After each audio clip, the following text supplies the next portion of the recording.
Do Christians need to tithe? It may seem like a small, technical question, but once you dig into it, you're going to see that it reveals something huge about what Jesus actually expects from his followers. Let's start with the basics. Most of you watching this video are familiar with the concept of tithing. In a nutshell, it means giving 10% of your income to God. It's a practice that was instituted in the Old Testament before Christ came onto the scene. And even then, it was just the bare minimum of what God's people were required to give before Christ came to institute a new covenant. Now, fast forward to today. Here's the irony.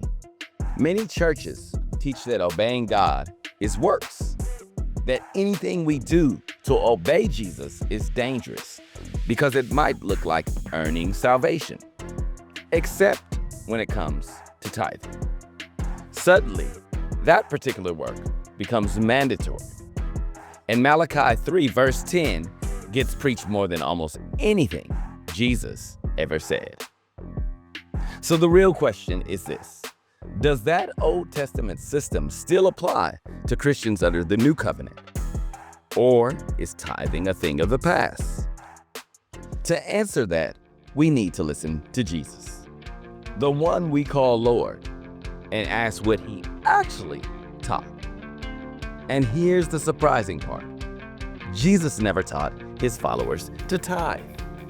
The only time he mentioned it was to rebuke religious leaders for obsessing over their tithes while they ignored justice, mercy, and the love of God. But if Jesus didn't preach tithing, then what did he preach? The answer is far more radical and one almost no one wants to hear today. Throughout the Gospels, Jesus consistently taught 100% surrender. Not 10%, not a fraction, everything.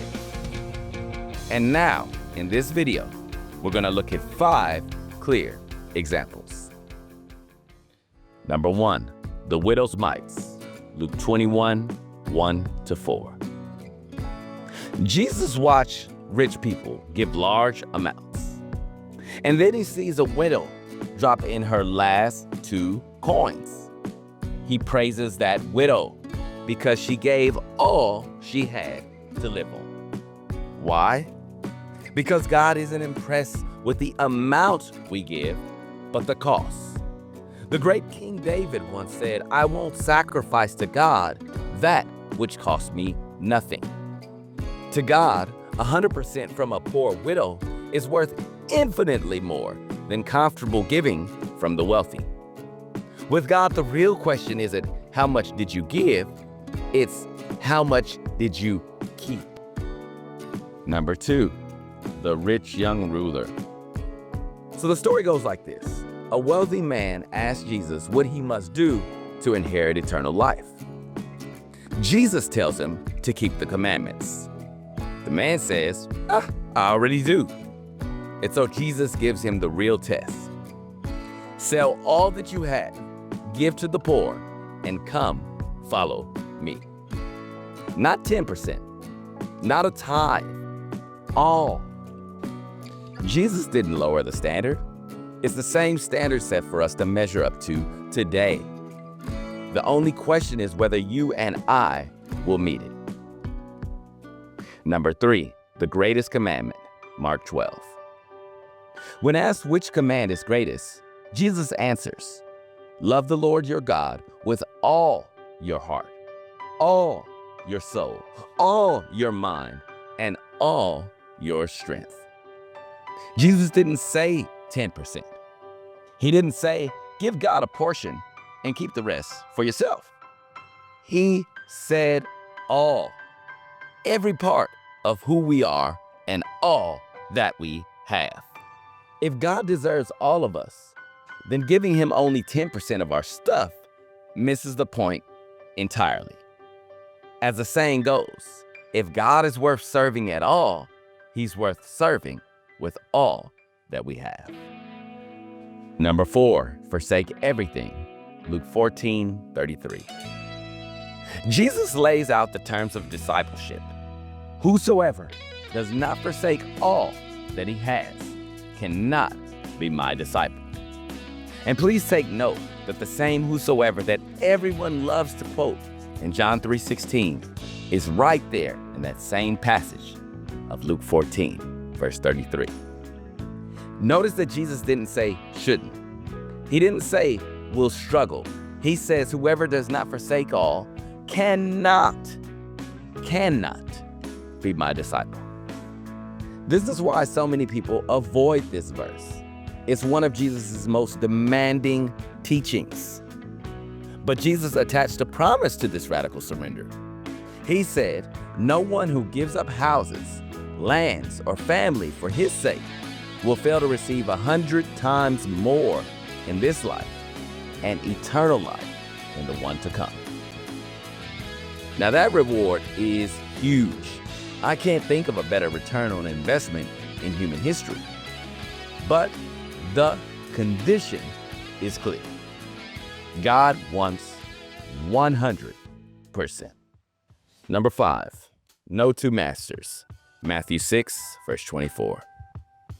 Here, Jesus says something that cuts right to the heart. You cannot serve both God and mammon. Again, he doesn't say should not. He says cannot. Impossible. Divided loyalty is impossible. Every person must choose. Serve God or serve money. There's no middle ground. No safe compromise.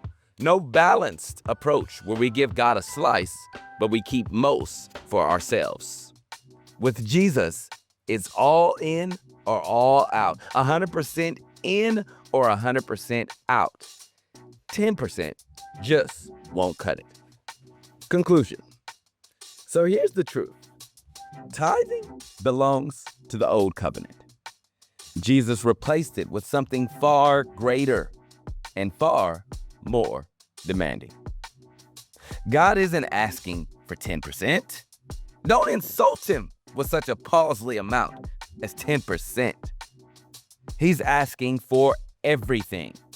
Your possessions, your ambitions, your relationships, your future, your life.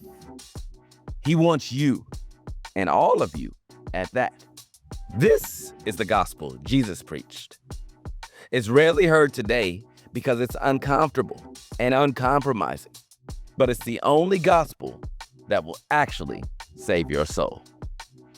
Sure, you can cling to your 10% and hope that it satisfies God. But don't call Jesus your Lord if you refuse to obey his words. The call is unmistakable. Forsake everything. Give it all to God. Lay it all on the altar and let him resurrect whatever it is he wants you to keep. Now, that kind of message is not popular. It's not trendy. But it is the only path that actually leads to life. Thanks for watching, and God bless.